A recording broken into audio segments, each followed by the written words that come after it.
Hello. Good morning, everybody. Welcome to Sunrise Daily today. I'm Chamberlain Uso.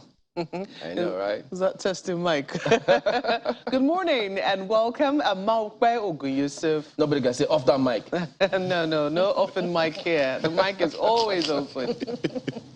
Yes, indeed. Always open on this side of the divide as well, particularly at this time of the morning. Thank you for joining us. I am Bukola Samuel Wemimo. Just a natural reminder, today is January 17. Yes, the year is 17 days old already. It's a Tuesday morning. Welcome. I'm Ayo Makinde.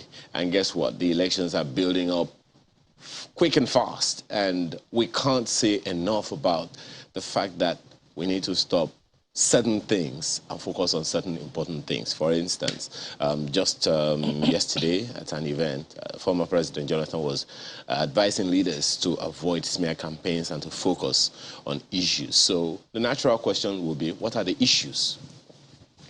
For me, I mean, there are countless things to talk about. Just this morning, one of the papers is already reporting that there are about 25 million Nigerians who are at risk of hunger simply because, I mean, it's an information coming from the Food and Agricultural Organization. So one wonders exactly how that is to be taken charge of, to be taken up by, those who are vying for the jobs that Nigerians have to offer between February and March this year. Now, how do we deal with that? We've been talking about agricultural problems for ages.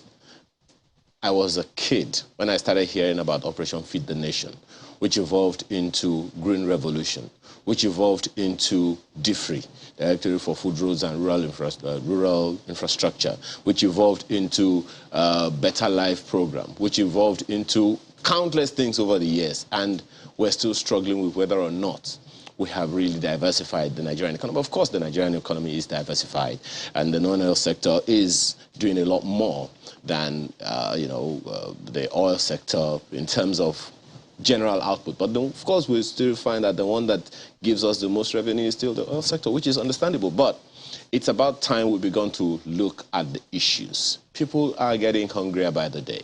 Who is dealing with those issues? Who are the people that we should be asking questions? That is one of the issues. I don't know what you guys think. What other issues we should be calling the leaders who want to take the jobs that we have to offer as presidents, as governors, as members of the National Assembly, state houses of assembly, local government eventually.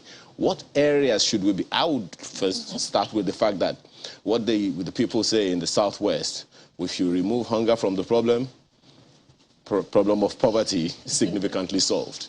What's yours, Bukola? Ayo, thank you for reminding us that it's more important to take away our attention from the provocative outbursts, from the smear campaigns to the real issues. And the real issues, are what you've just outlined. What Nigerians are more concerned about is, that man who is going to ensure that more jobs are provided such that this staggering unemployment rate is reduced. Nigerians are seeking that leader who is going to ensure that, inflation, this hyperinflation is reduced to the barest minimum such that the economy can begin to thrive.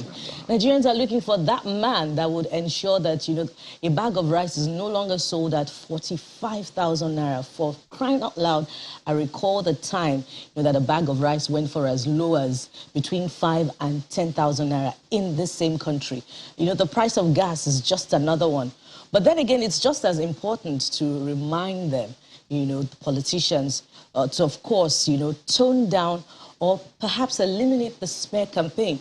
What is visibly missing from the campaigns that we're seeing is that ideological debate. We cannot, talk about that enough. How can we reduce, cut down significantly on wastage in government spending? Government's wage bill is skyrocketing. Debt to revenue ratio is on the very, very high side, But then again, it's important to also remind the politicians, in line with former President Goodluck Jonathan's, words of caution. INEC has said it repeatedly that politicians should avoid of all forms of provocative outbursts. What does the Electoral Act say? Section 92 subsections 1 to 6 stipulates how political campaigns should be conducted.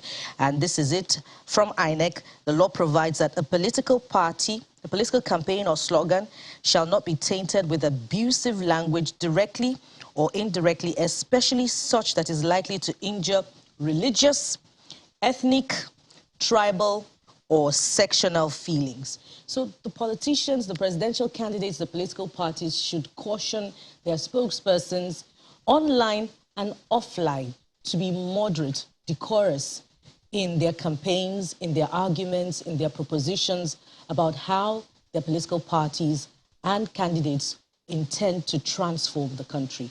Maokwe, Chamberlain.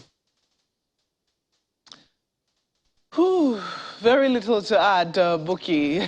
I'm just wondering whether the political parties think that we're referring to what you saw on TV yesterday, just in case you're watching the brief by the spokespeople of the APC. I don't know.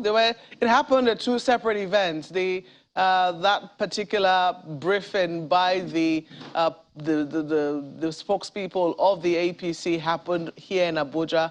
President Goodluck Jonathan was speaking at another event in Akwa Ibom State, where he went to launch a bridge, which is supposed to be the 4th longest in the country. So now when I don't know whether the two events are related. It is up to you to make up your mind. If he was referring to that, I don't know.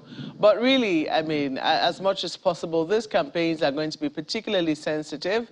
And the words of the president will be particularly important because the four front runners hail from different parts of the country. And we know how sometimes politicians become a little desperate and begin to,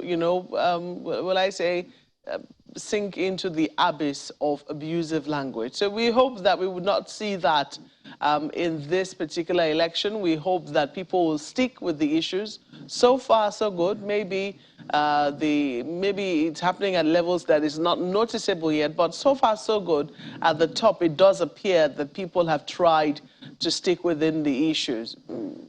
If I'm wrong, you may let me know if there are areas where you have seen that politicians are not sticking with the rules, because if they're not, INEC has a duty to call them out and perhaps even prosecute them. On this note, I'd like to toss the ball to Chamberlain.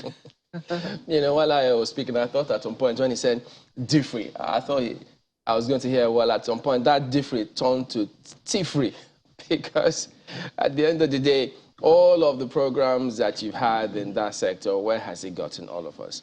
But above all else, as you go out there to vote, because you've taken time out to go register and pick up your permanent voter cards, think about what affects you really. What do you really want to, how do you want your life to be in the next 4 years? That's what this is going to be about. And if you have to vote based on any connection, emotional, whichever consideration, it's fine. People can have all of that while they vote. But ultimately, you need to think, how is that going to affect you in the next 4 years?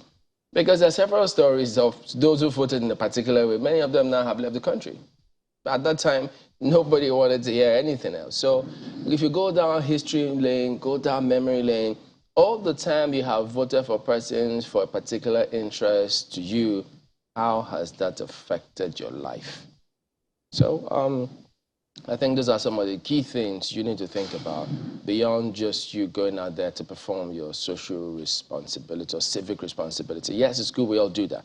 And I like to see a lot of people, because this time around, the dynamics of election day is entirely different from all of the build-up, which we'll keep our eye, we'll try and help everybody else keep their eye on the ball in terms of what affects this country the most. So that is what we will try and do here. But we don't mind you also tweeting at us or writing us and letting us have an idea of what you consider most important in spite of all that may be going on around you.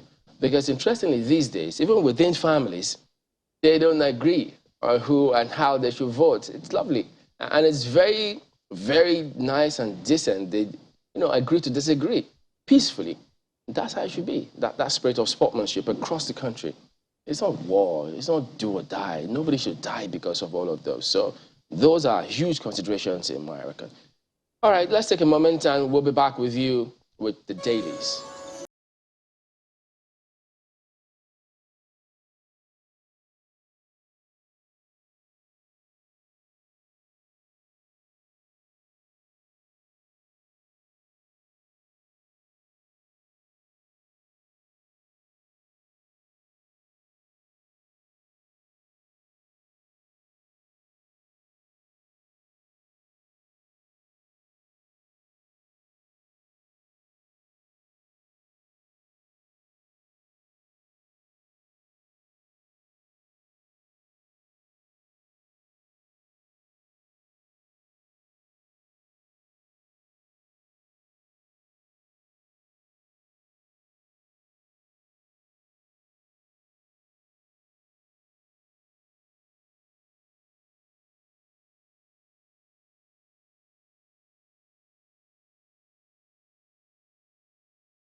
All right, let's take a look at Daily Trust. They appear to be keeping their eye on the money. Emefiele resumes amid fear of arrest.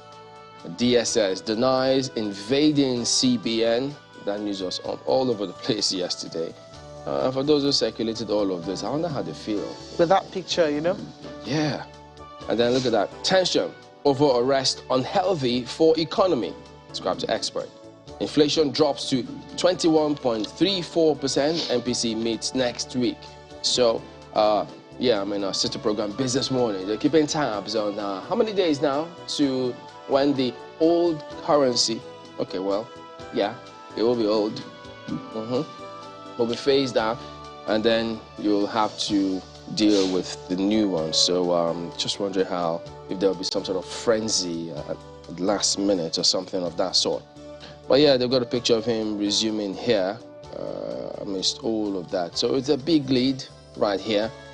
Let's see how customs lost 135 billion naira to NDDC in waivers.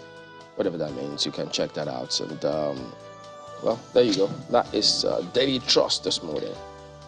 Well, Vanguard newspapers digging into politics this morning. Alleged graft, treason.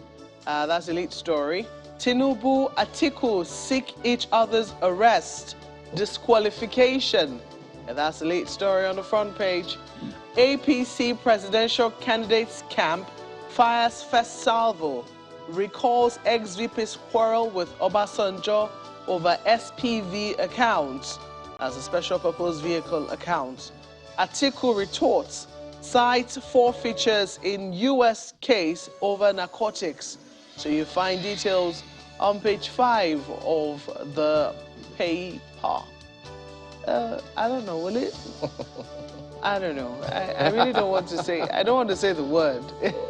Well, you know, lest I be misinterpreted. I mean, if you say Baba now, and then somebody adds something else to it, you know, or you just say Ba, because even Baba can carry a lot of connotation. After all, there's then Baba of Chelsea, so Ba subsist in some climes. You really have to be careful what you say. But hey, make of it what you will. Let us know what your thoughts are. I'm sure you must have seen that piece of news yesterday. And you can see it on the front pages this morning. Let us know what you're thinking. Will this qualify as smear campaign, or is this staying on the issues, or is this saying the more things change, the more they remain the same? I don't know. Let us know what you think. Look at this. Gunmen attack INEC Enugu office again, killed policeman, injure another. Pose why we can't carry, or why we can't allow temporary voters card. INEC tells court. Yes, so this is one matter to watch, because somebody had gone to court challenging or suing INEC over TVC. Over TVC, saying that voters should be allowed to use the temporary voter card. So let us see what eventually happens with that particular case. At the bottom here, lingering fuel scarcity, shame of a nation. Neka, Man, Nasima, others. That's there. Davos 2023. 3 richest men in Nigeria wealthier than 83 million Nigerians. That is according to Oxfam. I remember the last one of the WEFers which we monitored. You know, Oxfam was saying that all the rich men, the wealthiest men in the world, could fit into a double-decker bus. Yes, wow. and that all the wealth they held was more than what the rest of the that the rest of the world held. And you know, sometimes you have to ask, well, it's good to be wealthy, but then you have to ask at what cost. Sometimes, at what cost? We'll leave it there for Van. The language to experience that cost. Yes, you know how they say, you know, make a lot more. Money is not everything, but make a lot of it first before you begin to speak that nonsense. So, yeah, that maybe you should wait to see what the cost will be when you eventually get there. Mr. and Mrs. is there for you this morning. It's a Tuesday. A very humorous one between Mr. and Mrs. But we'll leave it there for Vanguard newspapers. All right, we've already started with a huge dose of humor, so perhaps we'll look forward to Mr. and Mrs. sometime during the week. New Telegraph is what I have for you next this morning, and it leads with politics, politics, politics. It's a political season. Take a look at the headline. Atiku, Tinubu clash over corruption allegations, political thuggery. Well, the riders provide a bit more insight. Launch of Jagaban Army treasonable plan to disrupt elections. As ascribed to the PDP, Atiku should be arrested, prosecuted for abuse of office. As the APC speaking, I'll work with private sector to solve Nigeria's economic challenges. That's ascribed to the candidate of the PDP, says it's risky to hand over Nigeria's future to Tinubu. Obi. I wonder where that falls within the Electoral Act, Section 92, we just read. We'll leave it for INEC to interpret. Well, Tinubu meets with APC planning, monitoring teams, charges them to protect party's vote. Just under that one, beside the big picture on the front page of New Telegraph, you'll find this one. February polls, court fixes January 30 for judgment on temporary voters' cards. That's already highlighted, but you know, suffice it to say that it'll be interesting to see how that goes, particularly because of the clamor for people to be able to vote with the TVC, or even, well, this one has been eliminated, incident forms, should, you know, there be challenges with the BVAS. It'll be interesting, really, to see how it goes, because I think in deferring the judgment, if one can say it that way, the judge said even people of her own household have not received their own PVC. So I'm really looking forward to how that's going to go. But, you know, the Electoral Act is very, very clear. When you have to present a PVC. So how that law will be interpreted and allow people without PVCs to vote. So you should have to show your PVC. I'm really curious. And I'm curious also, especially to know if the BVAS can, you know, read the details on the TVC as it does with the PVC. Well, so especially where judgment will swing now. I really am waiting. Of course, there's a barcode on the slips and all of those things, but sometimes the experience of many people is that it fades unless you photocopied it before it faded. Or, you know, you scanned it. So even the barcode on the PVC also fades? Because my PVC is very old as 2011. Well, no, PVC doesn't fade, but the slips that people get, the temporary slips that people get with which to collect their PVCs, the barcode on it kind of, you know, fades or something. I'll still do a double check on my PVC. Oh no, your PVC is still fine. INEC has said all PVCs are eternal. Okay, 2 more stories before we exit New Telegraph. Take a look at this one above, under the nameplate. just one I'll highlight for you. IPOB rejects Soludo's offer, says its leader doesn't need surety, as Kanu sues FG for tagging group terrorist organization. The last has certainly not been heard about that. Well, this follows the calls by the Anambra State Governor for the IPOB leader to be released to him, following which he promised his safekeeping. And lastly, at the bottom of New Telegraph, Obi at Chatham House, I'll declare war on power sector. And that has been eliciting a number of reactions, of which we're going to be exploring on the program later today. Ayo. The Guardian newspaper is my pick this morning, and it's talking about something everyone is talking about. Coming from this source, now that's interesting. It's about subsidy. Front page of the Guardian newspaper, and this is what you have on its front page. Subsidy. Stop 100% fuel importation. Labour charges government. So coming from Labour, is that saying we're okay with fuel price increase? Well, you can check out the details. The writers, local refining is way out, says Pengasan. Government using subsidy to blindfold masses, says Okon. Declare state of emergency, probe on subsidy, says Omoijade. And Labour to resist presidential candidates calling for removal, says NLC. I'm lost. So Labour to resist presidential candidates calling for removal, then stop 100% fuel importation. Labour charges government. I'm lost. But maybe the details are on the front page and continues on the inside pages. You may want to find out there. You know, something we mentioned earlier on is rather under the nameplate. 25 million Nigerians at risk of severe hunger in 2023. FAO warns. I mean, Bukola, you talked about people buying a bag of rice for 45,000 naira.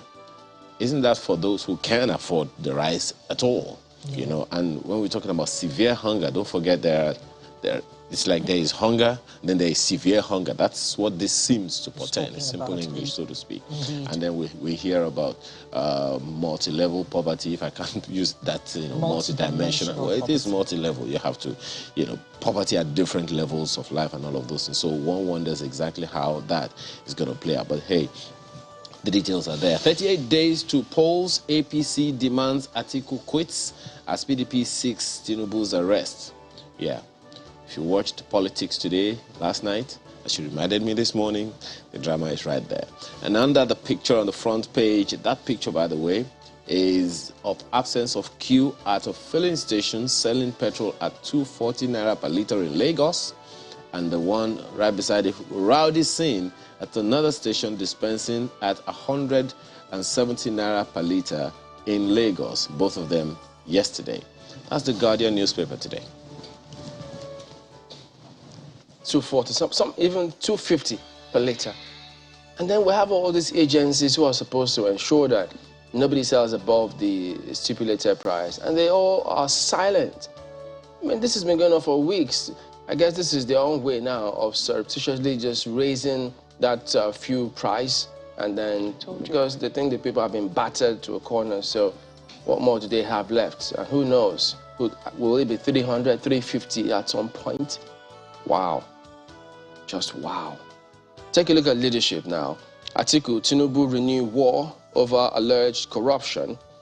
Asiwaju asks AFCC to probe, arrest ex-vice president. You're distracting Nigerians from core issues, Atiku replies. Obi at Chatham House vows to dismantle the cabal. Oh, there you go. So there is a cabal. That's what this means. You know, ever since Mrs. Dora Kunyili, bless her soul, you know, said that word cabal, it's just stayed within our lexicon. It'll be interesting to see. I mean, I don't think she was referring to a group of ghosts. Yeah.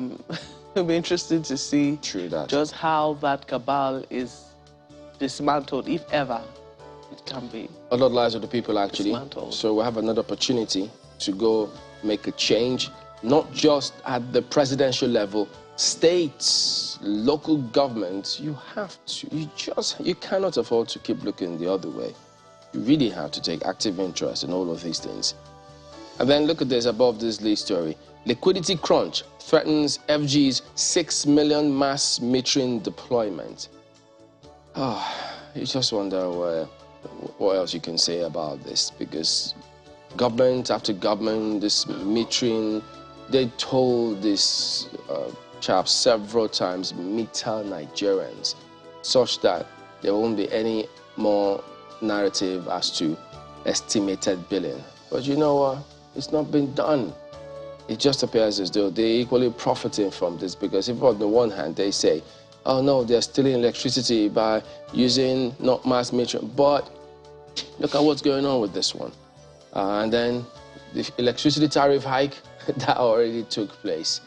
I don't know how it is actually that governments from inception, from when 1960 till today, I don't know how, they say that they are a success when we do not have uninterrupted power supply.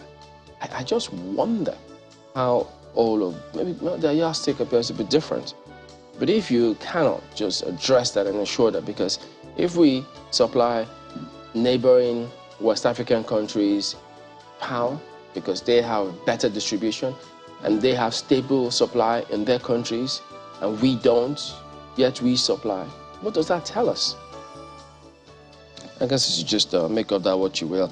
2023 election, a fight to finish, ascribed to Wike. So who knows, will the G5 have any major impact in what is going on in the scheme of things? Where would the pendulum swing? Still over 30 days to the time, and I guess we will see. We will see. Well, the Director General of the PDP campaigns in Rivers State was saying, just tell us where we should vote. And, he was local government would deliver all the votes to that particular candidate. So fingers crossed, we wait and see. This Nigeria is the next paper now, and they have this one, APC, PDP at war over calls for Atiku's arrest. Pick up PDP presidential candidate in 72 hours over criminal breaches. Kayamo urges EFCC, ICPC, CCB. Tinubu, not Atiku, should withdraw from race, says Olugunagba. That's according to the PDP spokesperson. Chatham House, Obi vows to tackle criminality, power sector problem that is there, and confusion. That's how this Nigeria captions it. Confusion over alleged invasion of CBN by DSS. Secret police denies storming Emefiele's office as Apex Bank's governor resumes. And maybe it's something to chair. You can decide if you want to chair or if you've seen the effect. Nigeria's inflation drops to 21.34%. First time in 10 months of increases. So maybe there's something that the CBN is doing after all that is having an effect on inflation. You might want to check out the story on page 15 of this Nigeria. We'll leave it there for the paper. And from there, let's flip to the Daily Times of Nigeria. The Daily Times chooses to focus on the Labour Party's presidential candidate's appearance at Chatham House yesterday. And this is how their lead story is captioned: "My presidency will dismantle inefficiency." And there are two riders here, pledges to stop transactional policies in government, explains how his administration plans to attract investors to Nigeria. That's it for the lead story. And above the nameplates, you find these ones. CBN office not invaded, Emefiele not arrested, says DSS. And right after that one, there's still some talk about the PVCs, PDP, APC trade words in Lagos over alleged manipulation. And lastly, APC's PCC calls for Atiku's arrest, prosecution, disqualification from presidential race. Of course, the coming days are bound to be interesting with how that turns out. Let's leave it there now for the Daily Times. Can we just speak to the issues? Nigerian News Direct. is also interested in what's happening at the CBN. Controversy trails Emefiele's resumption as DSS denies invasion of CBN's facility. Stories on page 2 of the paper this morning. And right under that one, experts kick as MBS releases marginal decline in inflation first in 11 months. Find out the details of that one on the inside pages and several other stories, as you can see, right there on the front page of the Nigerian News Direct this morning. You do your pick. And with the Nigerian News Direct this morning, we end a look at some of the papers in Nigeria today. We're back after now to take on one of them as an issue. Please stay with us.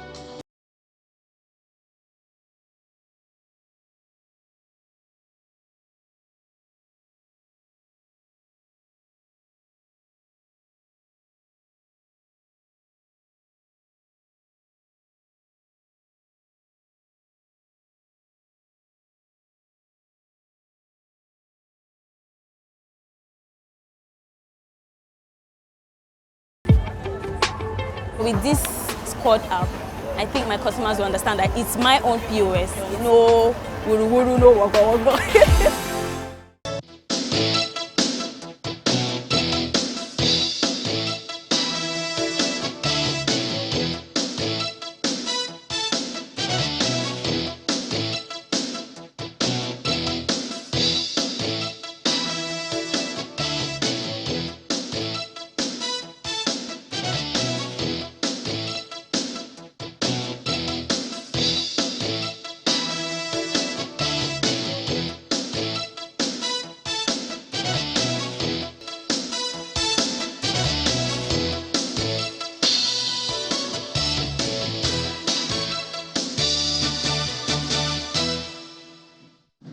All right, welcome back. Well, yes, that report did go out yesterday, and we're hoping to bring it back to you soon, because that is what we're focusing on this morning. That press conference held by the APC calling the PDP presidential candidate to withdraw and apologize to Nigerians, also asking the ICPC, EFCC, basically anti-corruption agencies to go ahead and carry on that investigation and arrest him. So we've got two gentlemen joining us this morning to weigh in on this matter. Daniel Boala, spokesperson at Atiku Okawa Campaign Organization, and sitting right beside him is Ali M. Ali, Deputy Director of Media and Publicity for the APC Presidential Campaign Team. Gentlemen, good morning. Thank you for coming on today. Good morning. It's good to be here again. Yeah, well, Mr. Ali, yesterday, I mean, looking at the retinue of the spokespersons of your party who were there, clearly it means that they're taking this in very seriously. But we're trying to understand what they relied on, how serious, how far is the party willing to go on this one, though?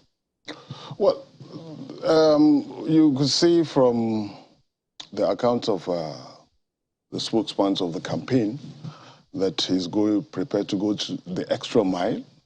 He's written a petition in his personal capacity as a concerned citizen, and that the presidential candidate of the PDP has breached a lot of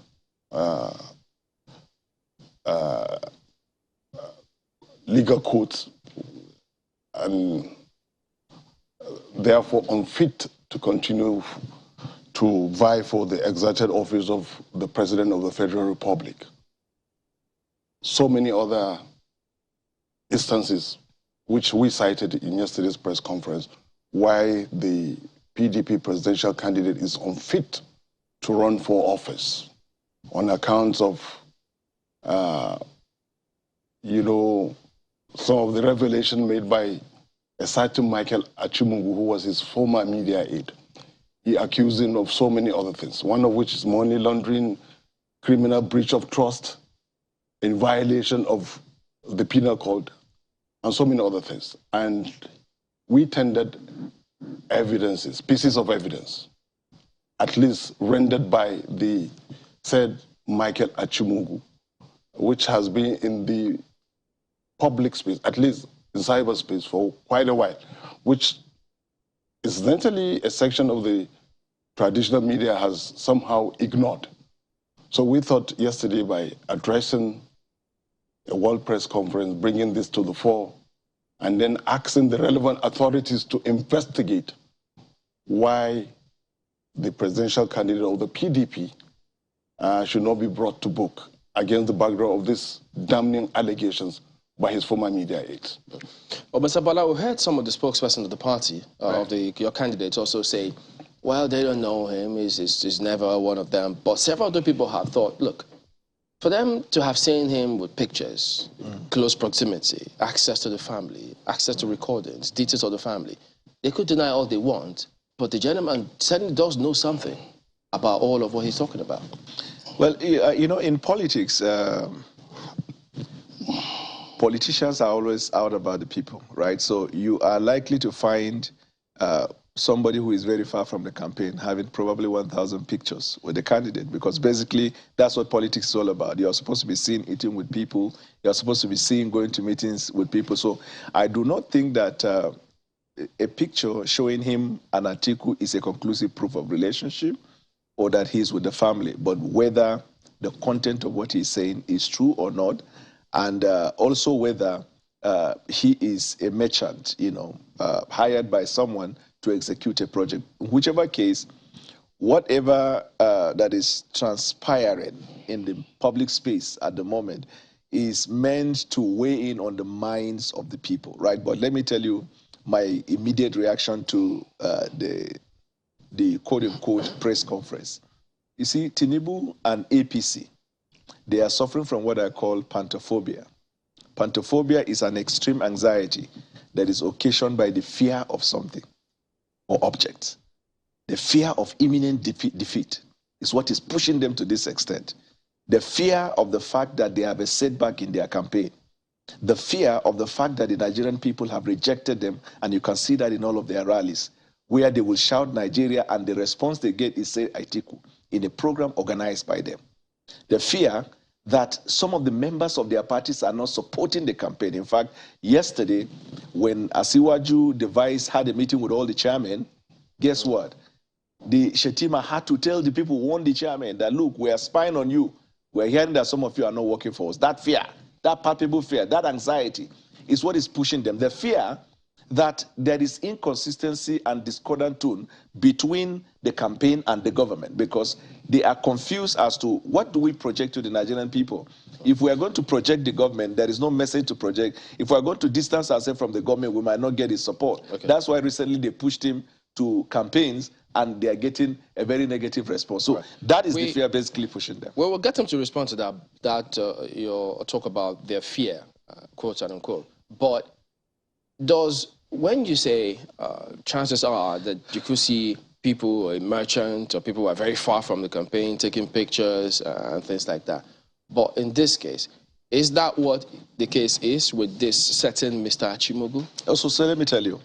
First of all, I don't know him. And I've been with Waziri for about 7 months now. And I've never met the young man. That's case number one. But number two, when somebody, because what they try to project in the press conference is that he's a whistleblower. There are elements you see behind whistleblowing. The event complained of, when did that happen? Around the time when Atiku was a vice president. That's number one. Number two, all of this time that he found whatever he claimed he found, or he discovered whatever he claimed he discovered, he was quiet about it, right? Secondly, when a whistleblower blows the whistle, there is this thing called the objectivity test that they tend to see whether he's acting out in the interest of peace or he's a merchant, like I said. He failed the objectivity test because you will see in all of the videos or whatever audio he releases, he will say, in this campaign, don't vote for him. In this campaign, don't vote for him. In other words, he's politicizing the information he claimed he's releasing in the interest of the public.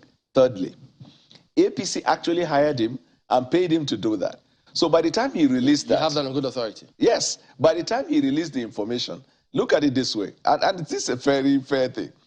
So the media are not supposed, just because you see a bird flying over your house, you don't say it's a witch. You have to investigate.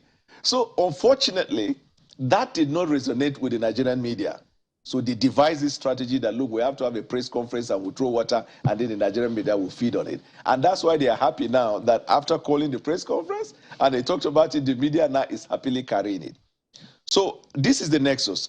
and you watch through their press conference and see the utterances and the relationship and everything connecting to him, it's a conclusive proof that he's a hireling, somebody they have hired to do that. But if you don't mind, I don't mind a conversation around the content of what he said. That's practically nothing in the thing he said. We'll go that way. But when you say APC hired them, Mr. Ali, is that right? Well, you know, anytime you listen to Boala, you know he's very persuasive. But you listen to his arguments, you know that the arguments they are intended to mislead. It's a very good sophist. Now, talking about the fear of losing election, clearly it's an argument that how I don't see that, because APC, for example, now is a party that is united. All the governors are working. Only a couple of weeks ago, as usual, in his sophistry, acts in public that a couple of governors were working for the APC, for the PDP, I beg your pardon. Till this moment, he failed to list them. Now, fear, I think fear is something that is more palpable and visible with the PDP. They have, up to this moment, a recalcitrant group of 5 governors who have drawn the battle line. I've not seen any reconciliation, and they are going into the election fractured. So between the APC, if you look at the optics, and the PDP, who is suffering from, what's the word he used there, about the fear of something? He used a very high-sounding word to describe it. No, well, the fear, something that, you know. So it's very persuasive, being the lawyer that he is, but you see, we are not in the court of law, we're in the court of public opinion. And in the court of public opinion, for this moment, for the years, his principal has been number 2. His boss, the boss of his own principal, returned a damning verdict. So the that thing is the this, man has a poor judgment. Yeah, pardon me to jump yes. in. When these allegations, your party saw them and thought that they were really weighty, and then they called on the relevant agencies to investigate. So one wonders then, I mean, your party has been in government, so if they had access to all of these documents, why didn't they prosecute him and go after him? Well, like with this state at the conference yesterday, that if you did go after him, especially at a time, this thing... No, not this time. No, well, this thing just came to the fore. The whistleblower gentleman just came to the fore a couple of weeks ago, a couple of days ago. The government has no idea of all of this information? Well, it would appear that the government has no idea that someone would return, somebody, a trusted aide, would record conversations and then come to the public space and expose and try to stop a man who he thinks, once he gets his hand into the public till, he will pillage the resources of our common till.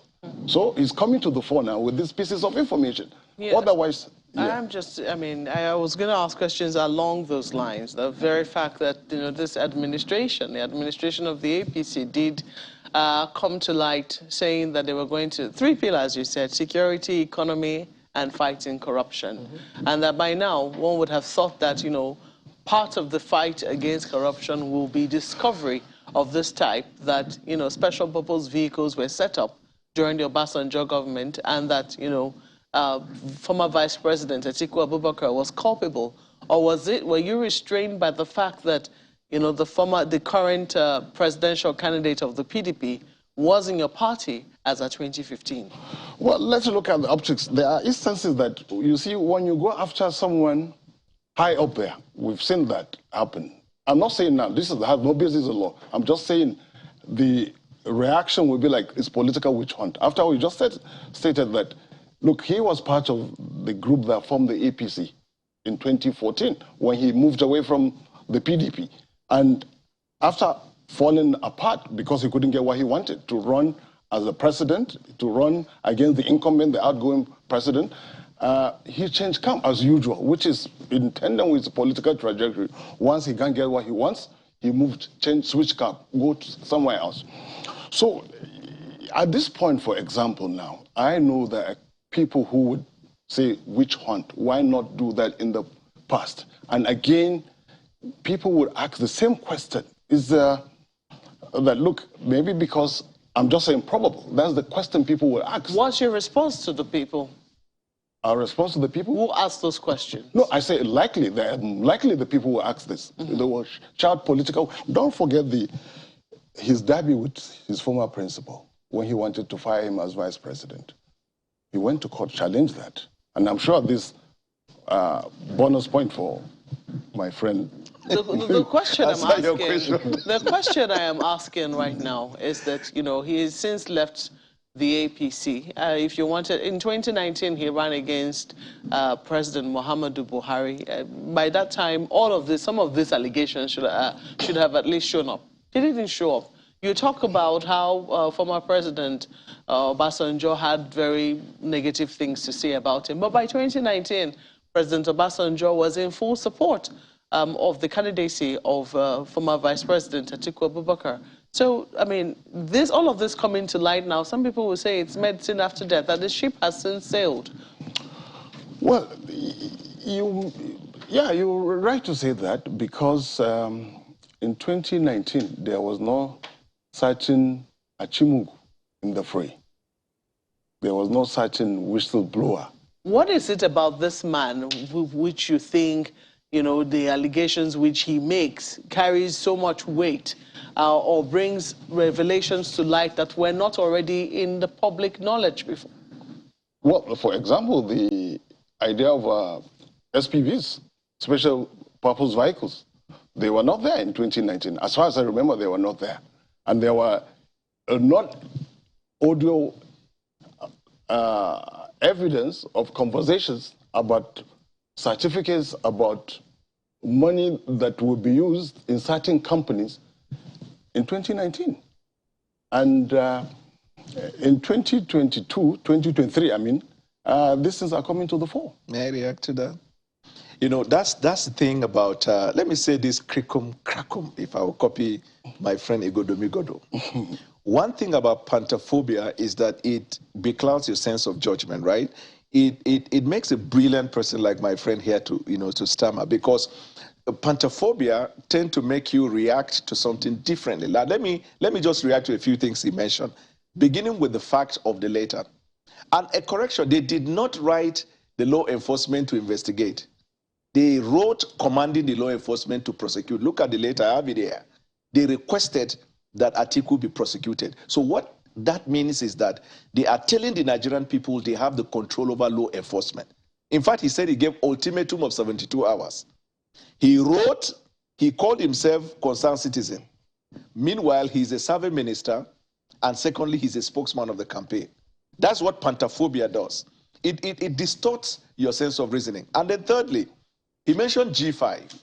You see, whenever they talk about G5, they fail to mention the orphan 5. You see, for every time you have the G5, you have the orphan 5. And what does that mean? These G5 are governors, sitting governors in states in the federation. APC and Asiwaju has a governorship candidate in these states. So when you romance with them, it means you have abandoned, rejected, and turned away from the governorship candidate in those states, because you're negotiating to take them and all that they requested, thereby leaving those ones. So you left them orphan. So anytime they say G5, remember to ask them, what about the orphan 5? As a matter of fact, some people will say that, you know, perhaps that might be a stretch, because 4 out of the 5 governors are not coming back.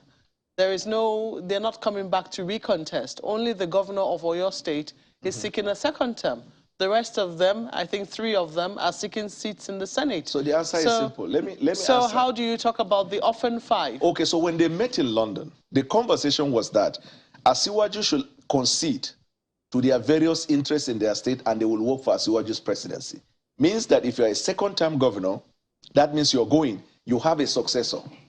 And you are running also for Senate, and you have other National Assembly.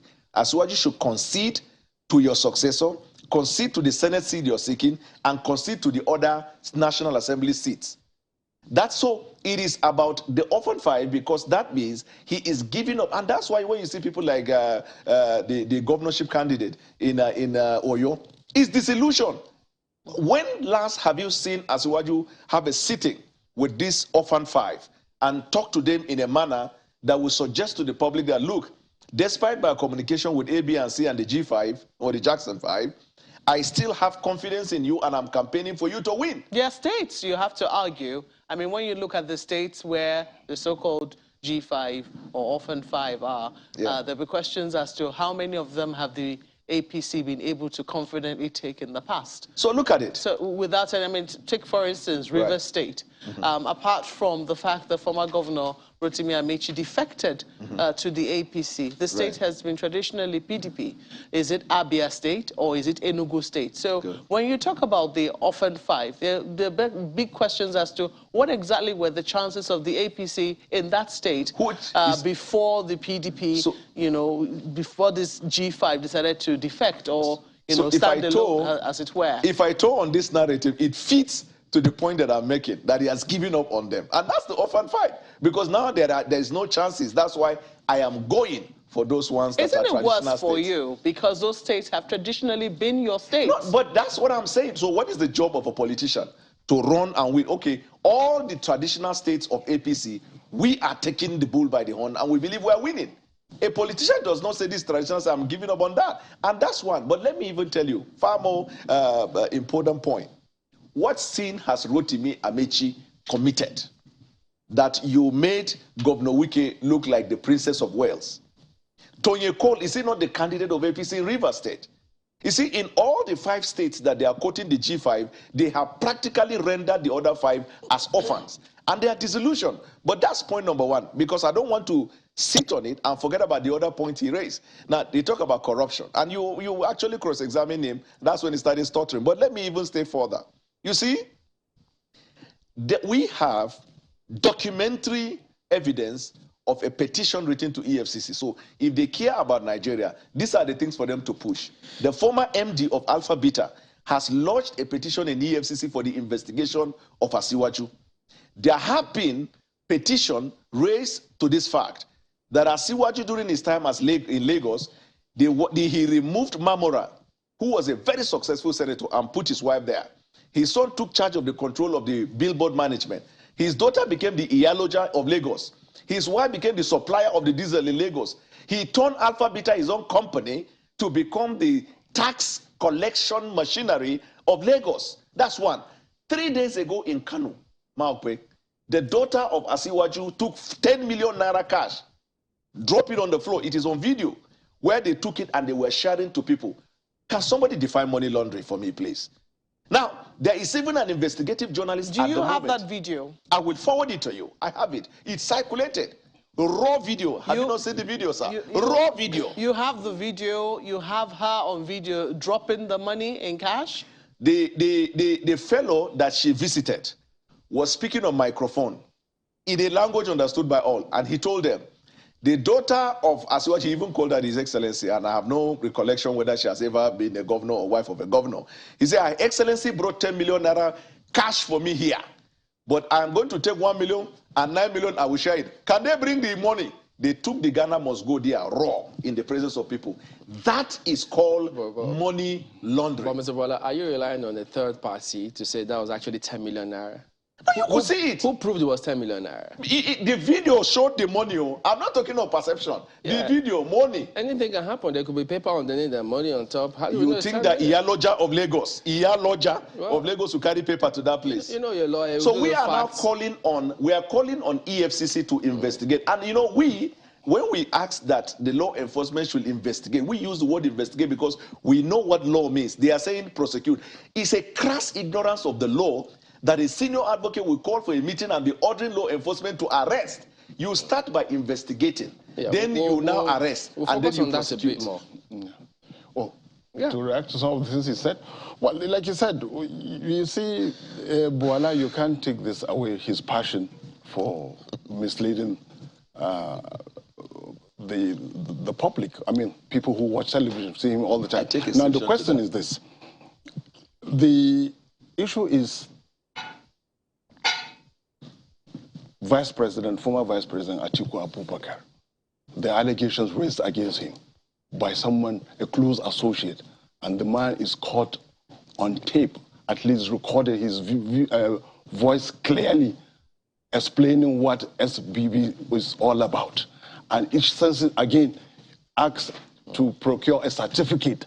This is there These are the questions. Let them defend that. Just before we go to Lagos, Mr. Bola, you say you don't know this Michael Achimugu, as it were, because, I mean, you've been with your principal for 6-7 months. You don't know about him. But the letter the APC, part of the documents they addressed the press with yesterday, there was one letter of appointment for Atiku Support Organization signed by Mohammed Atiku Abubakar, Chairman, Atiku Support Organization. Right. Have you spoken to Mohammed about this matter? Who, Mohammed? If he knows this gentleman. That's who? Which Mohammed? Mohammed Atiku Abubakar. No, I have not. If he knows in fact, it was yesterday. If this was true. It was even yesterday. I heard of this when Dino was reacting in Politics Today. He now said there were 2 letters and that these letters were not issued to him by Atiku but by support organization. And you know, when I started, I made the point. I don't know him, I've never met him. But I made the point that relationship, because I'm close to you, or because I snap picture with you, or because I'm seen in your house, or because I talk with your children, is not a conclusive proof in the corpus juris where we are for a criminal case to be instituted until a crime is found. Since you haven't spoken to Mohammed on this one, it is possible, probably, that, who knows, he may have something because he had audio of the children on this. No, I have never, you see, I am repeating it. I'm never in doubt. I am never in doubt of the fact that he could have a relationship with anybody, including Atiku. No, I'm not about that type that will say we don't know him. Personally, as a person, I have never met him. I don't even know him. But about the audio tape, they also played that recording of the man who, by the way, there was also a certified true copy of the affidavit of facts the Mr. Mike Achimugu is said to have obtained. Right. Have you spoken to your principal about this matter? No, I did not. In fact, when we first saw the information, we were all in London. We were engaging with development partners on how to recover Nigeria. We were not about these mundane things. We were talking about recovery of Nigeria. We were talking about the 70 trillion debt and how they can partner with us. Something that has his voice, I mean, what people believe to be his own voice, shouldn't he be concerned enough to tell Nigerians or his supporters who may believe this and say, listen, this, and this about this? Right. Would it out of place for him to address that? So this is how I feel. As a spokesman, I only contact him on something that I feel I have a trouble, I need clarification, or something that I'm confused about, I need a direction. From listening to what this guy published, I don't need to call him to know. You need to ask me for everything the young man said or the communication made and whether the law is breached. And then I will answer you. Why do I have to call you? I mean, it will bring down my level of understanding of what blackmail is or what the law is. Because the essence of their meeting, and even though some of these directionless quotations there, is to say that crime has been committed. So as a lawyer, do I need to meet Atiku Abubakar to ask him whether from the evidence of what I heard a crime has been committed or not? I don't need to meet him. But I'm happy to answer any question you could ask, or you may ask, about the communication with the law. You see, they are so daft in their reasoning that they don't even know the concept of SPV. I make bold to tell you that America and United Kingdom right now, they establish SPVs. SPVs are established to manage risk. Asiwaju is the SPV of APC. They created him to manage the risk, unfortunately for them. Well, unfortunately for them. Let's he's a bad market. The issues are not, assassinate characters. But let me bring my colleagues from Lagos. I think they'll have questions for both of you. Go ahead, please. Well, thank you, Chamberlain. I mean, I like the fact that Mr. Bola has begun to take on those issues. But let me first of all ask Mr. Ali. Now, my colleague asked you the other time how far you are willing to take this. But speak to the position of Mr. Bola about the choice of words of your spokespersons, using the word prosecute as opposed to investigate. Is that to say that the APC has already concluded the investigations and consequently given a report to the authorities, the prosecuting authorities, to tell them, look, we've done all the work for you, it's time for you to prosecute? Well, if I remember very clearly,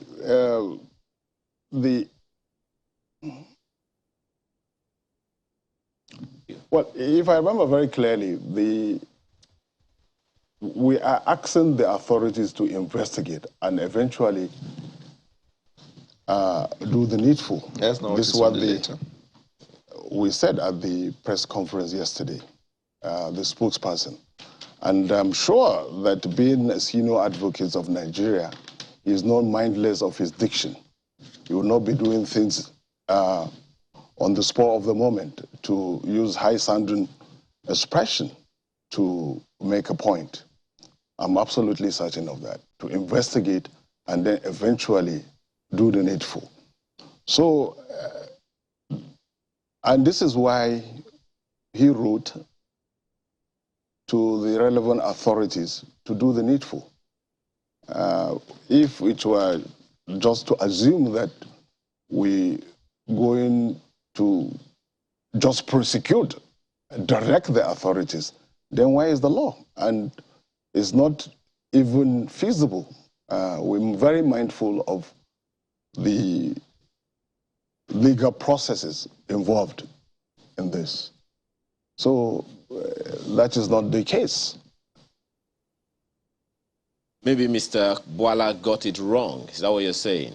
That APC is calling for arrest, investigation, and prosecution, and not just prosecution. Is that what you're saying?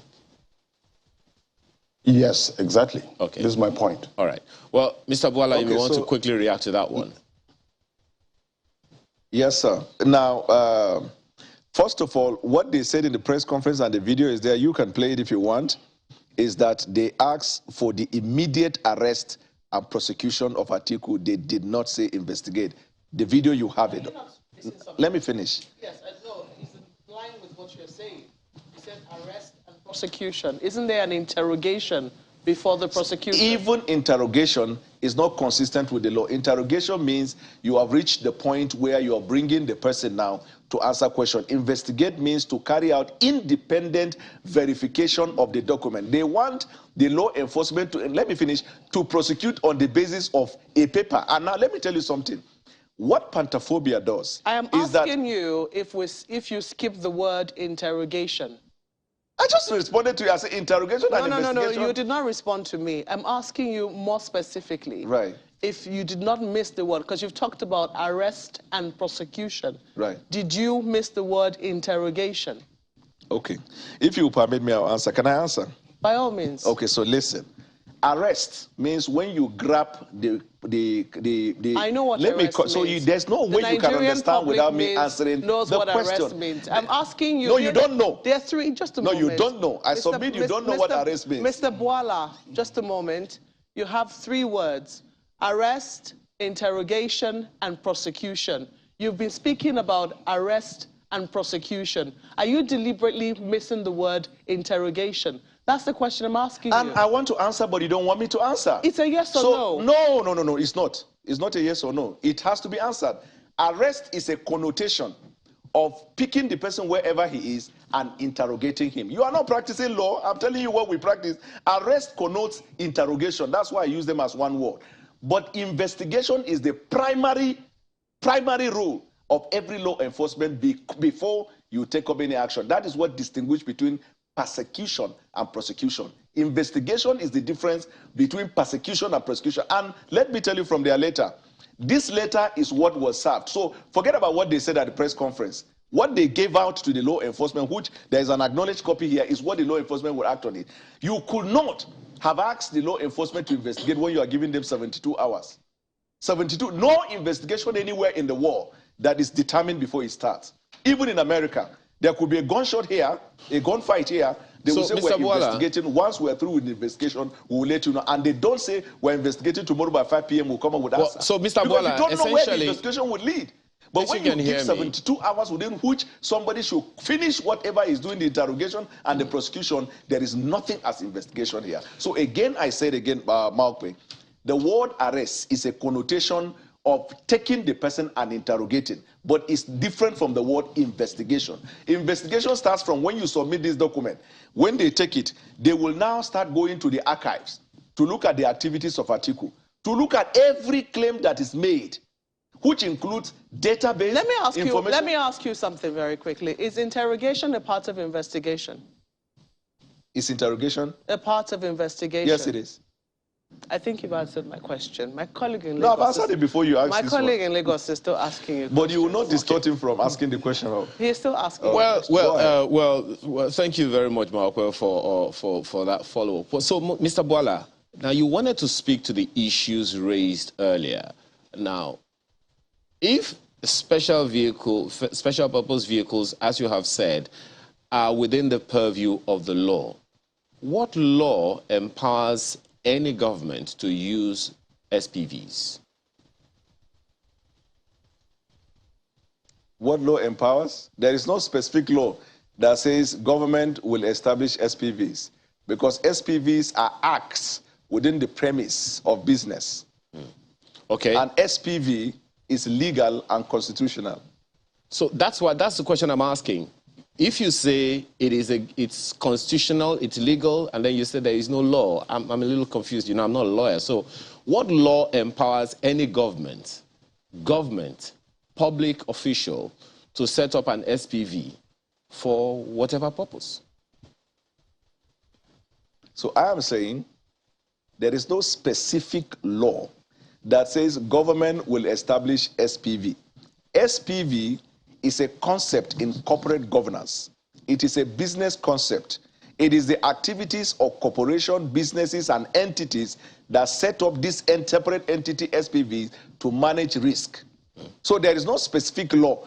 So within the premise of corporate governance, SPV is lawful, except and unless where you can show that the SPV was carried out illegally, or that the SPV actually was established to perform an illegal activities. So you are essentially saying then that your principal has not done anything against the nation. The corruption allegations are not true. And that what he said in that audio, which I believe you must have listened to, that one shouldn't be engaged in open corruption. So one could then infer that he is talking about a closed or covert corruption. Is that what do you make of that? So yeah, thank you.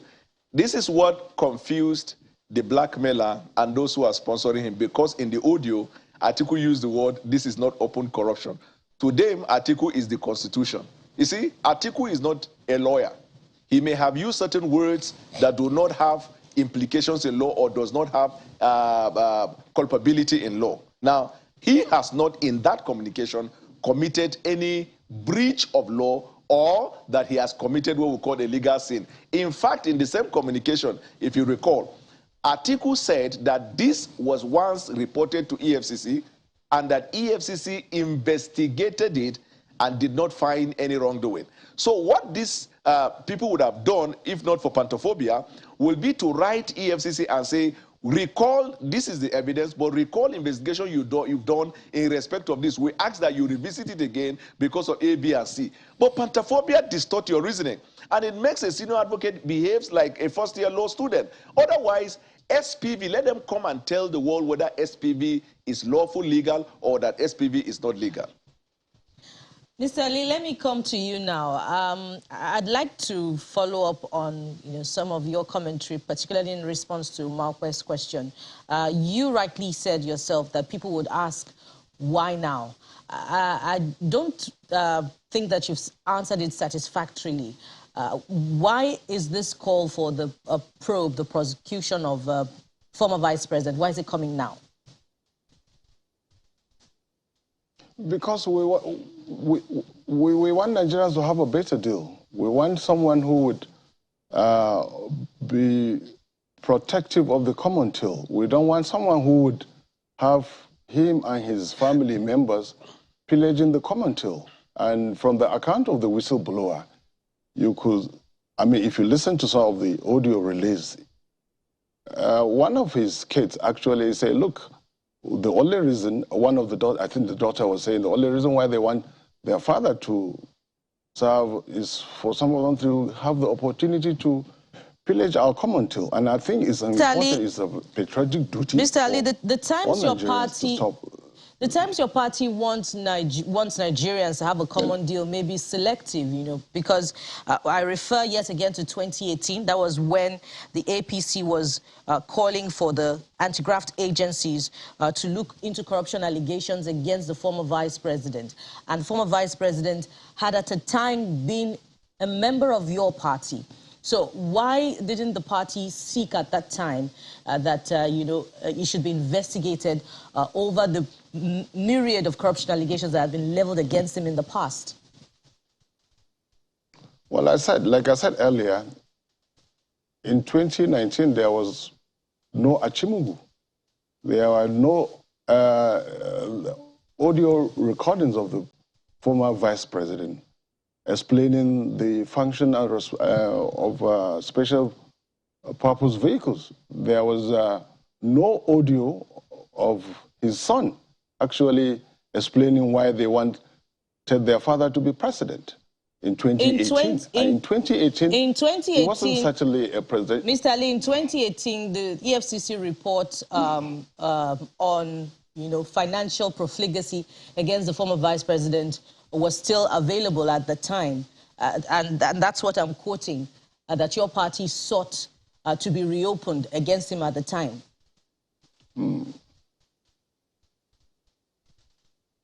Mr. Ali, well, go ahead. Hello? Yes, go ahead, Mr. Ali. Well, like I said, the position, yeah, the position is that in 2018 and 2023, 5-year gap. In 2018, like I said, Achimugu wasn't on the scene.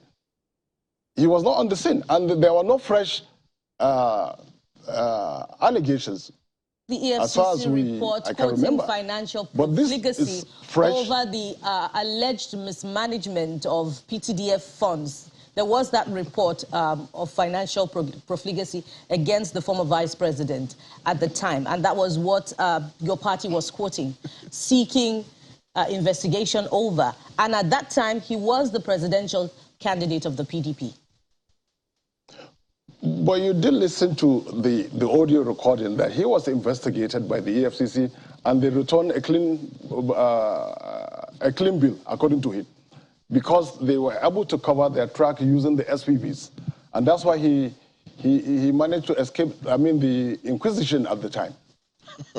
So should Nigerians vote for a party that is selective on its calls for, for investigation into financial misappropriation, and trust a party that would rather not follow up, that lacks the political will, to pursue corruption allegations successfully until either a guilty verdict or a not guilty verdict is established?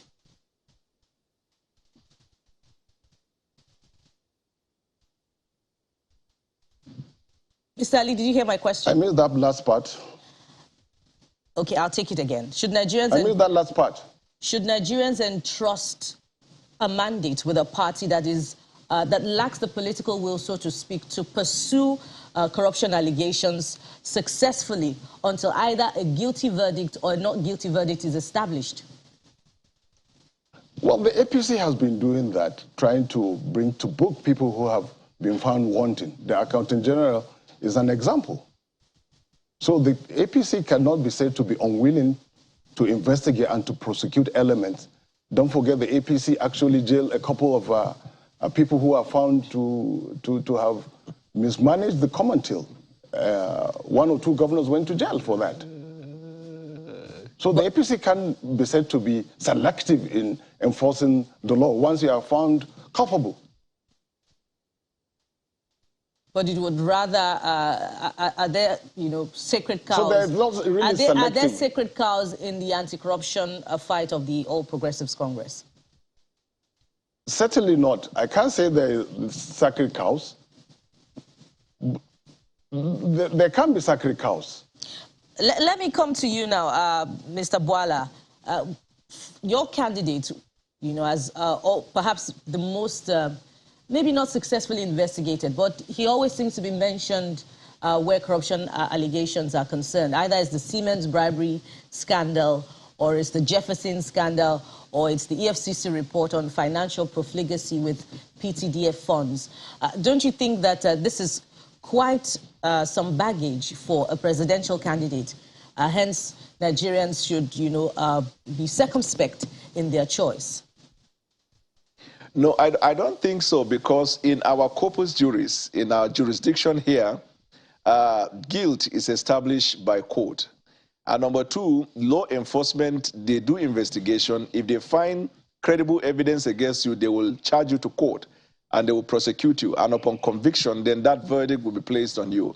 Now, because politicians are vulnerable in the sense that anytime you want to run for office, that's when every record about you will come out. Sometimes you find a mixture of facts, fiction, and blackmail, like in the case of this blackmailer and his sponsors.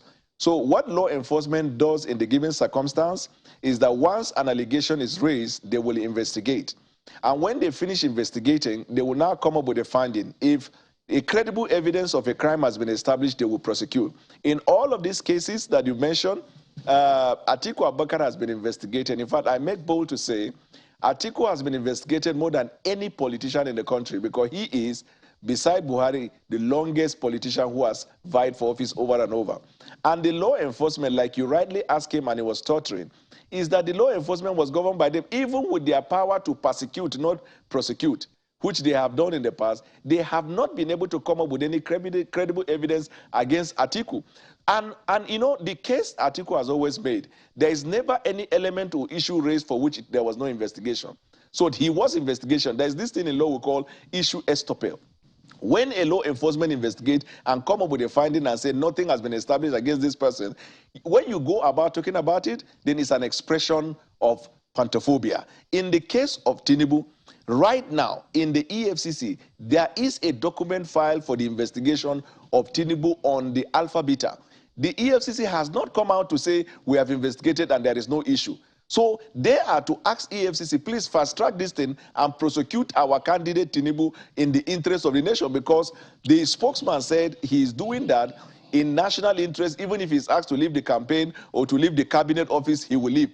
But are you surprised that he's saying he's going to court? Was he not the very person that took Tinubu to court and said Tinubu never had certificate, he falsified document, and Tinubu is a 419?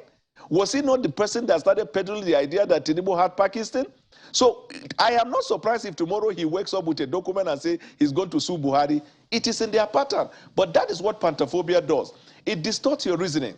It makes you become anxious. You have anxiety to a point where you are pressing the wrong buttons. You are seeing people walking like trees. You are seeing people like animals. And your sense of judgment is completely obliterated. And that is why, like I was saying, that kind of triggered anxiety happens when you sense that defeat is imminent. And that is what is happening. Have you not wondered why they established for the first time in the history of politics in Nigeria to establish a militia of a political party they call Jagaban Army, a militia with uniform for the purposes, who knows? That's why we're calling on the law enforcement to prove that what Keyamo and the group are saying is not true, that they control them. Because he said we are asking the law enforcement to do that and we're giving them 72 hours. If they fail to investigate this Jagaban Army established to maim people and to rig election, then what the Keyamo and the group are saying might be considered by the right-thinking members of the society as true, that they control law enforcement. This is what you see them operating. And you're going to see more of that in the coming days, because pantophobia, usually these are some of the symptoms of pantophobia.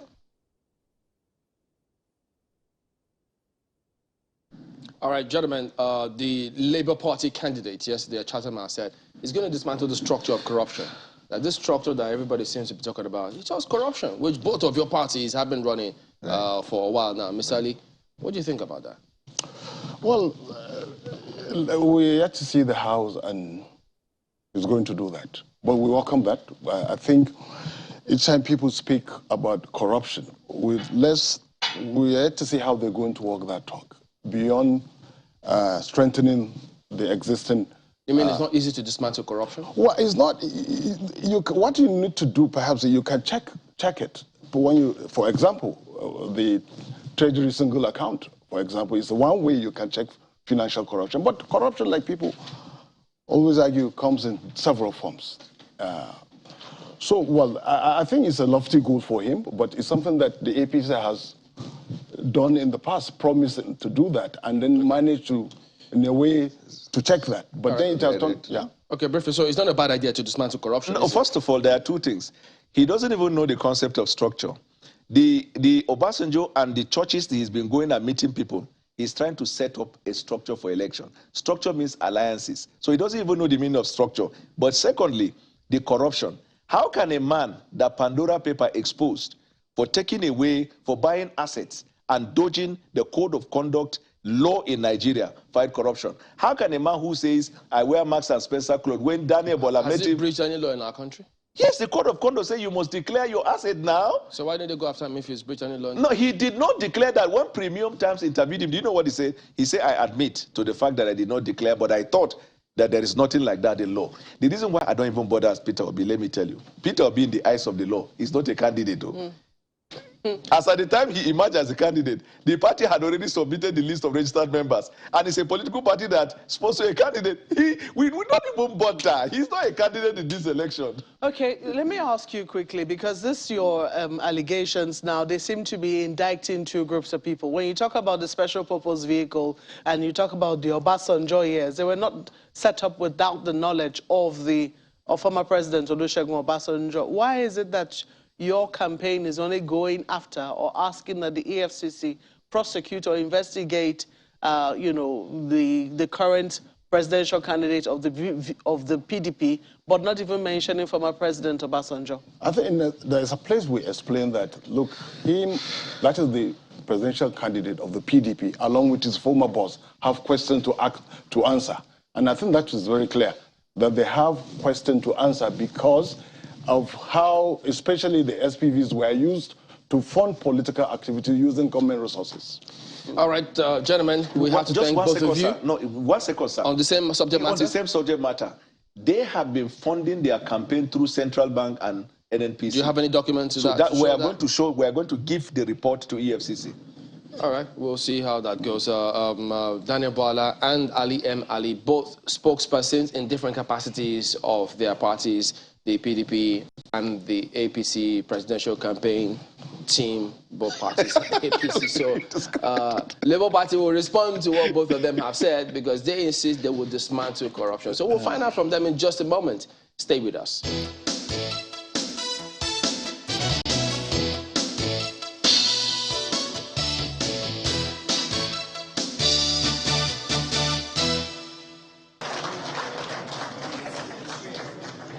Chatham House's Director of Africa Program, Dr. Alex Vines, introduces the Labour Party presidential candidate, Mr. Peter Obi, to the audience. So I want to invite you to come to the podium here and give your presentation, and then we'll have a conversation after that. Mr. Obi, who is attending the event with some of his supporters, makes his presentation, which centers around his widely publicized 7-point agenda for restoring the country. The Nigerian state is captive to an elite gang up and a rentier political economy that concentrated power in hands of those who came to power and influence mainly through their own contrivances and influence rather than affirmation of the people, and therefore do not have the incentive to serve the people.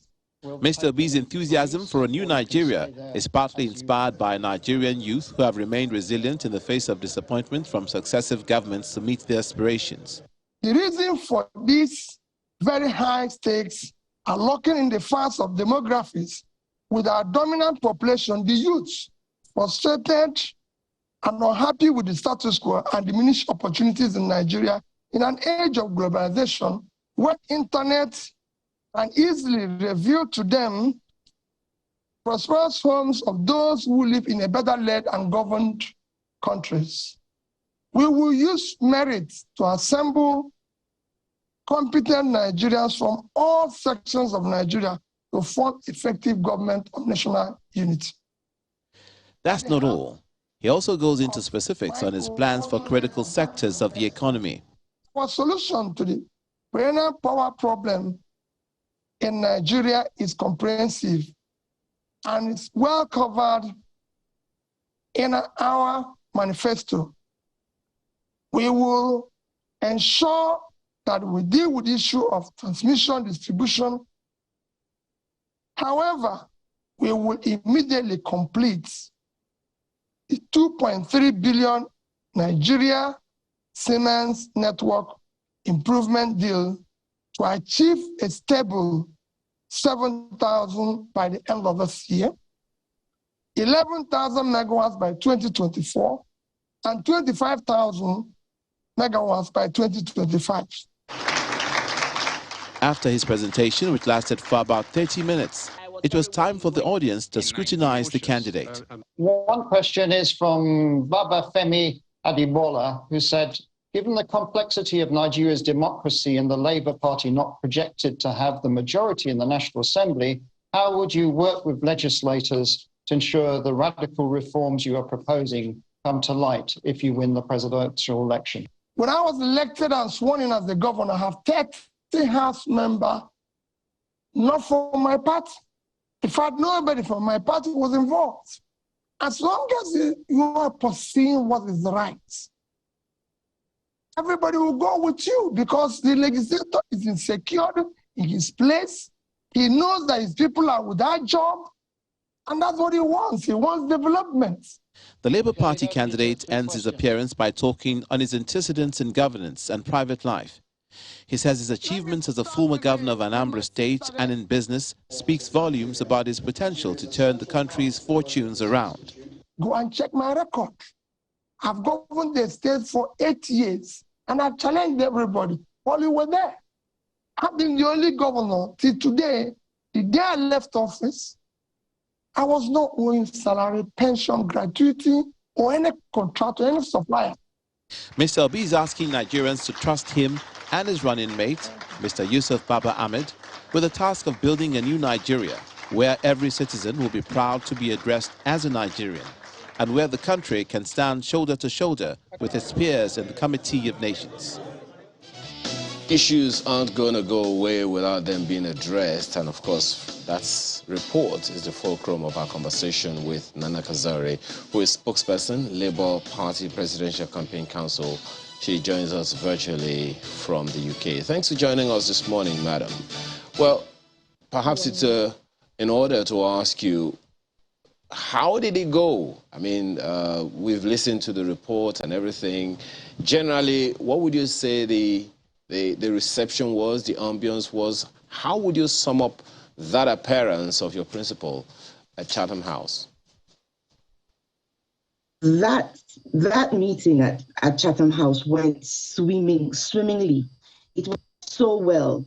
You know, especially when we got to the question and answer session, you could just see how His Excellency Peter Obi shone. He was answering the questions. It came to him naturally. You could actually just see him in his element. He's somebody who, one thing you can never take away from His Excellency Peter Obi is how he just deconstructs it all.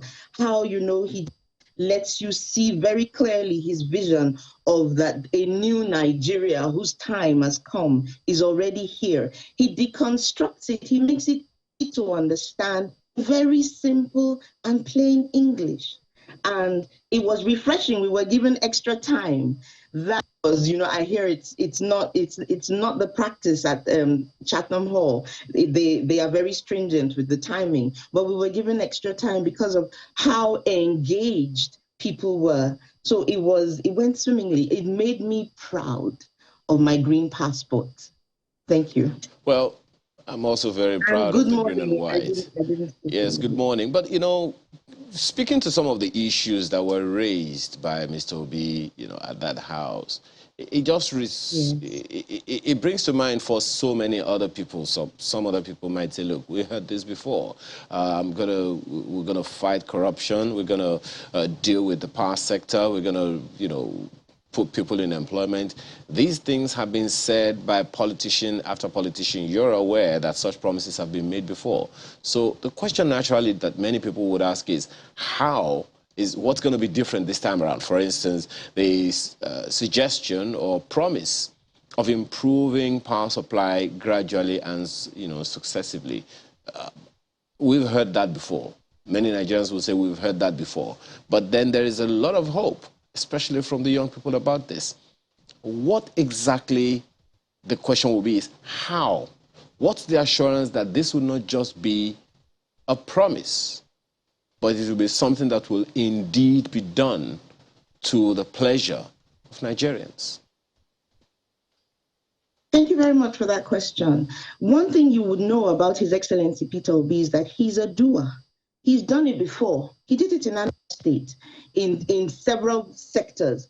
in the health sector, in the education sector, in the security sector. They were last, as at the time he was governor of Anambra State. But within the first 5 years of him taking over the state, you know, his administration of the state, you could see the progression. So it's you see, there's something that if you, let me cast our minds back to a former governor of Edo State, Lucky Ibenedion's father. There was a time where people were so distraught and they were asking, why would he come back? Why should his son have a second term? And the father said, well, if your child, if a child writes an exam and he fails, then the person should be made to repeat the class. So his son is there to repeat and maybe right wrongs.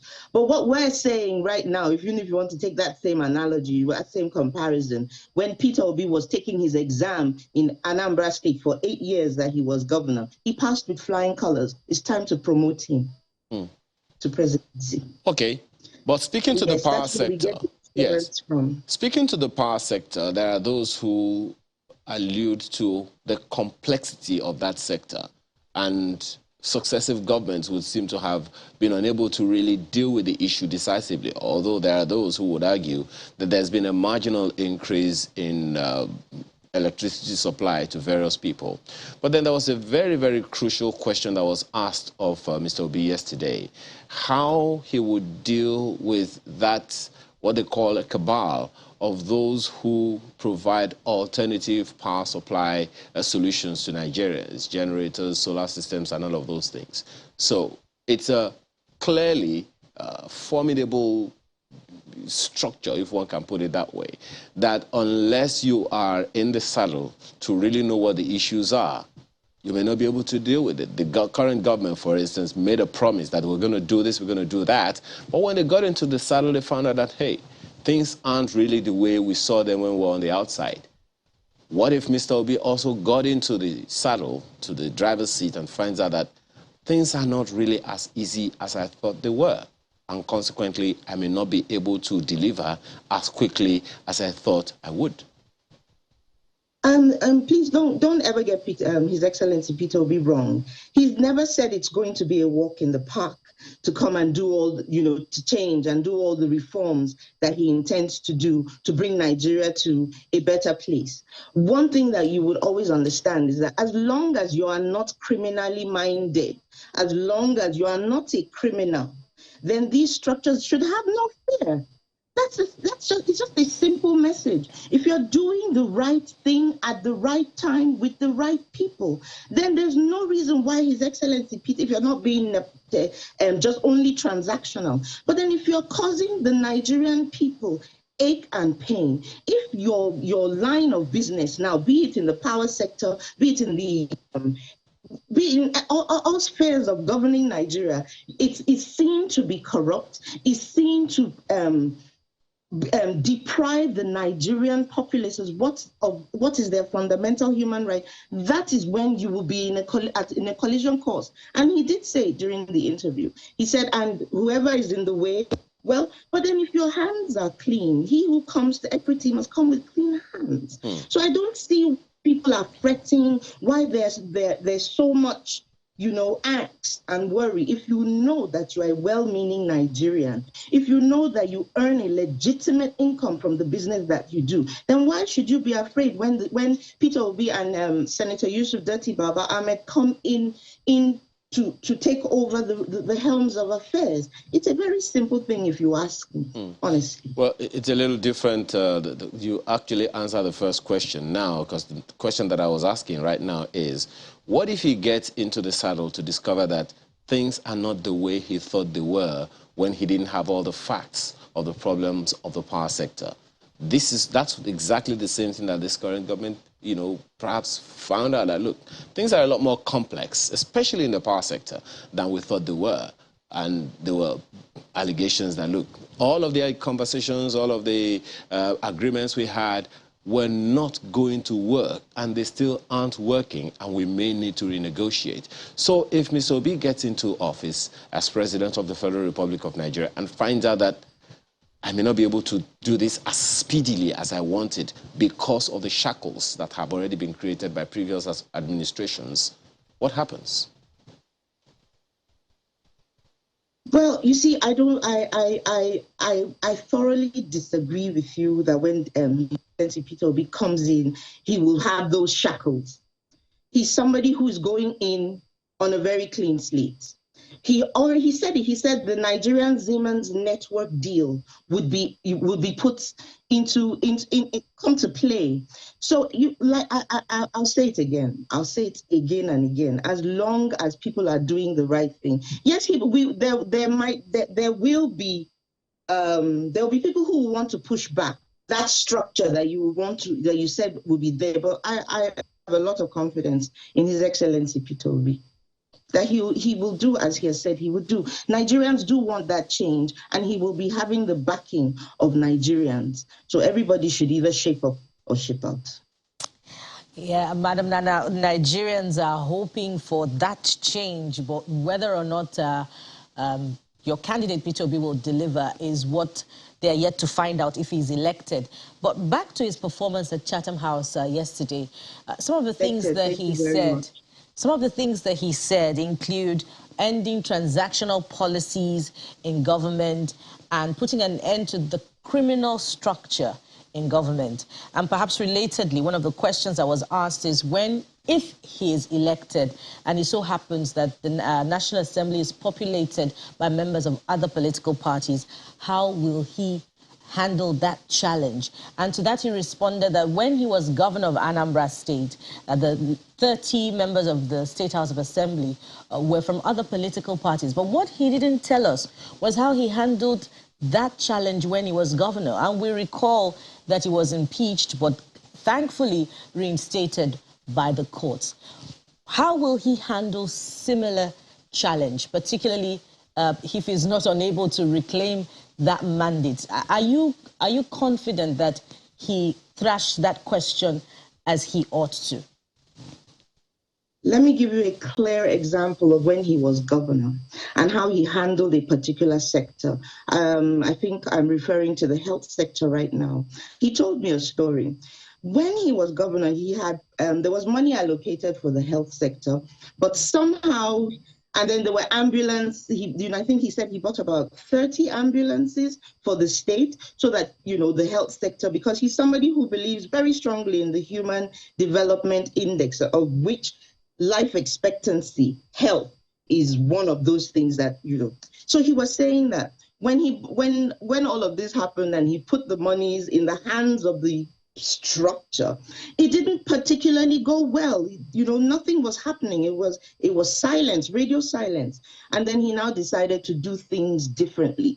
He now went to the Catholic bishops, to the churches, and said, you know what? How about we give this to you and let us see how you can prove on this? And that was how he did it. One thing about His Excellency is that he's a man he always has a plan B. So if plan A wasn't going to work, or he saw that there were people who were going to jeopardize his efforts, then he would put plan B into action. And I think that it's important for Nigerians to know that this is a man who let me call it, he has a track record. You can clearly see that he has a vision. He's done these things before. Nigeria is not, he even quoted Chino Achebe yesterday. Nigerians are not a very difficult people. But one day I sat with him and he was talking about positioning. The posture of the person who is going to take over the reins. You've got to, Queen Elizabeth said something. She said, you have to be seen to be believed. And that's something that His Excellency Peter Obi has understood and has mastered, which many people should understudy. He's been seen and he's done these things before, so it's easy to believe this man. It's easy. I've said it before that if His Excellency Peter Obi was from Venezuela, for example, or from Egypt, and Nigerians gave him this ticket, I would still vote for him. So, I hope I thrashed your question. I wonder if his plan B will cover, certain facts and obstructions at the National Assembly, including a northern majority, the obstacles around local government autonomy, the disagreement amongst subnationals, mostly disagreement on state police. I wonder if his plan B covers the realities around those issues. The reality around that issue is a very clear one. Please do not twist it. The reality about that issue is that what do Nigerians need? What is in the best interest of Nigeria? What is in the best interest of the populace? What is in the best interest for women and children? What is in the best interest for our security? We know for a fact that it's not, you know, it's not really working for us if we say we just want to keep policing at the federal level. And that is why he's proposing to Nigerians. And Nigerians are seeing that this actually makes sense for us to have a three-tier policing system. He did it in Anambra State. Many states are already doing it. It is not unconstitutional because they have to protect their states. So what we should be asking is, are these things that he's proposing, are they to the benefit of Nigerians, or is it a selfish interest? Once you can identify that this is for Nigerians, for the growth of our beautiful country. You know, when you talk about Northern Nigeria, I'm from Northern Nigeria. Am I buying bread, you know, cheaper than somebody else? Am I secure? Are we secure? And that's the one thing, if you know Northern Nigerians very well, we, you know, the insecurity and everything that's going on, it's alien to us. We don't like it. You understand? We are a very accommodating people.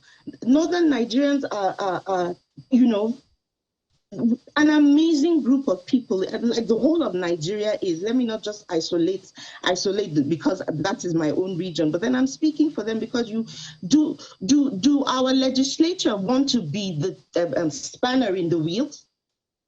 Why were they put into office?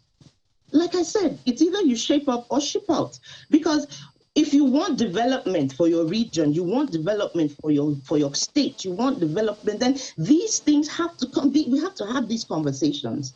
We have to start to prepare ourselves and brace ourselves for these very, very difficult conversations, which we've been sweeping under the rug, because I believe, like, you know, even His Excellency Peter Obi said it yesterday, that there's been a lack of political will. There has been a lack of focused leadership. Well, you know, there's no twisting the facts. You know, as you've rightly pointed out, we've not been able to get past these issues.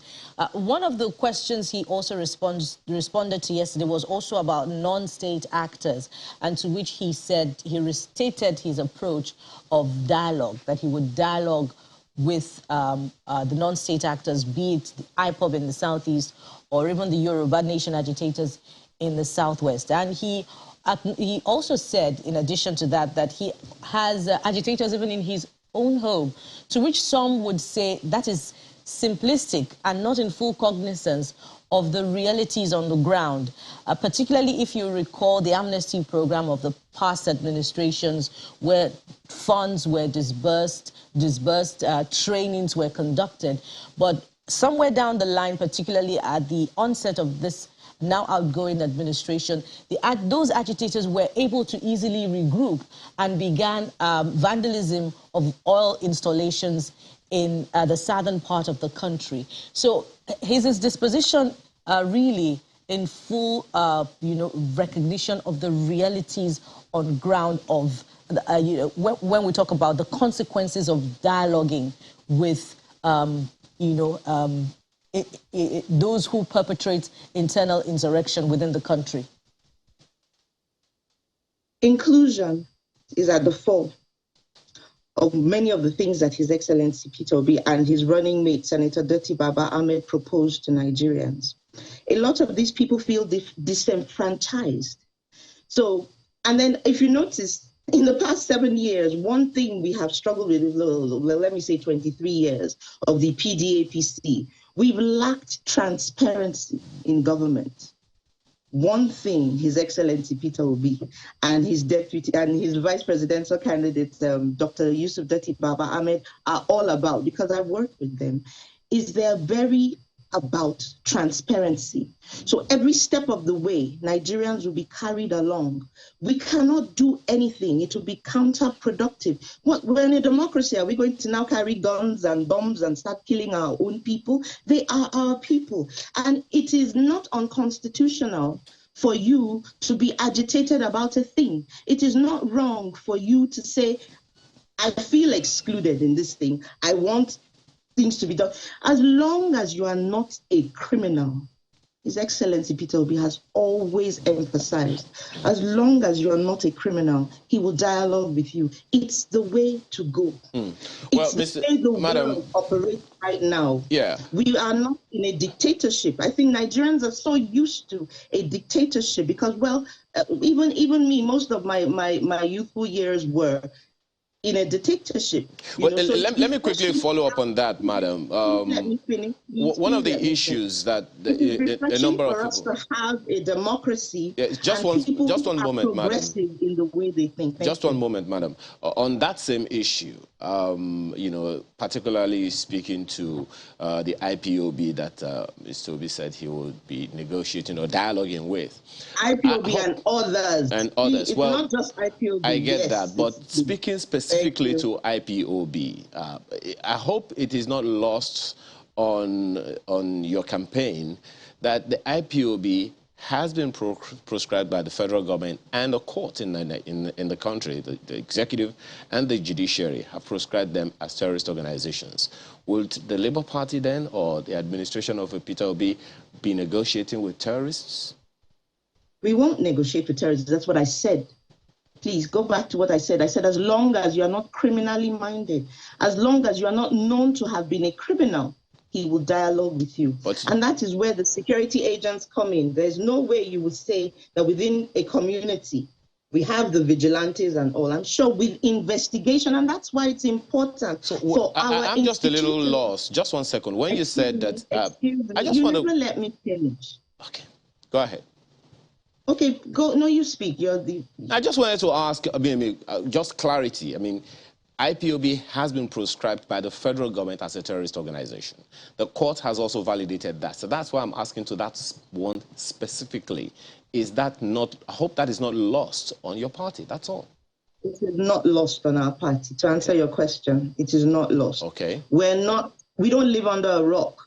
But the truth of the matter is, are they not Nigerians? Whatever is within the ambit of the law, Peter Obi has always shown, and Senator Yusuf Baba Ahmed, if you look at the progression and the trajectory of their political careers, they have never taken anything that the judiciary has put to the fore for granted. Well, one would expect that, yes, one would expect that will also come in the conversations. But we have to thank you very much for that very, for being a part of our program this morning. Anna Kazare, spokesperson, Labour Party Presidential Campaign Council, joined us virtually from the UK. Thank you again for being a part of our conversation this morning. Thank you very much for having me, and have a great day. And you as well. Well, a couple of messages have come in from you. This is Chibuzo Anekwe, says, lawyers talk about letters and the spirit of a law. The spirit of SPV, as set up by a government, is surely not for an individual benefit. It may be legally not indicting, but morally indecent. And Eka Dixon says, in 2023, let Nigerian voters avoid candidates whose appearance signals corruption and voting somebody who occupied a public office without being labeled for corruption. Let's see if we may get out of corruption, indiscipline, borrowing, and wastage. Well, it's left for you to decide.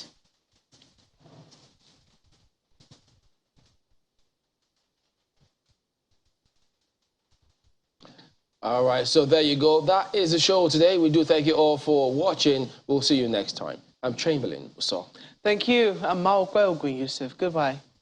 I'm Bukola Samuel Wemimo. Bye now. I admonish again, go get your PVC, whatever it takes. I'm Ayo Makinde. Have a wonderful day.